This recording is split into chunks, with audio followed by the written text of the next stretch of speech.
آیت نمبر 262 الذین وہ لوگ ینفقون جو مسلسل خرچ کرتے رہتے ہیں اموالہم اپنے مالوں کو فی سبیل اللہ اللہ تعالیٰ کی راہ میں ثم پھر اب یہاں سے بتایا جا رہا ہے کہ قبولیت کا معیار کیا ہے کہ انسان کا خرچ کیا ہوا کب قبول ہوگا جب اس کے اندر یہ خامی نہیں ہوگی اور وہ کون سی خامی ہے لا یتبعون ما انفقوا کہ جو کچھ بھی وہ خرچ کرتے ہیں منم اس میں وہ احسان نہیں جتاتے ولا اذن اور اس میں وہ سامنے والے کو کوئی اذیت نہیں دیتے ایسے لوگوں کا خرچ کرنا جو ہوتا ہے وہ اللہ تعالیٰ کے ہاں قبول ہوتا ہے ہم جب خرچ کرتے ہیں تو ہمارے ذہن میں یہ بات نہ ہو کہ سامنے والا شکریہ ادا کرے گا ہمیشہ ہمارے انڈر رہے گا ہماری ہر بات ہمارے ہر فیصلے کو مانے گا اور لوگوں کے سامنے اعتراف کرے گا کہ میں اس کو سپورٹ کرتا رہوں اور جس کے اوپر ہم خرچ کریں گے وہ ہمیشہ ہمارے روب میں رہے گا اور اس کو بار بار جو ہے انڈائریکٹلی یا ڈائریکٹلی جو ہے بتایا جائے کہ تم آج جو کامیاب ہو یہ ہمارے صدقے کی وجہ سے ہو ہماری سپورٹ کی وجہ سے ہو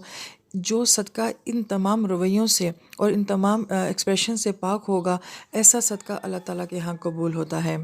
تو پھر ان کے لیے کیا ہے لہم اجرہم عند ربہم تو ایسے لوگوں کا اجر ان کے رب کے پاس ہے ولا خوف علیہم نہ ان کے اوپر کوئی خوف ہوگا ولم یحزنون نہ ہی وہ غمگین ہوں گے بہت ہی خوبصورت بات کہ انسان کا خرچ کیا ہوا یہاں پہ دو طرح کی چیزوں کی نفی کر رہا ہے کہ خوف اور غم سے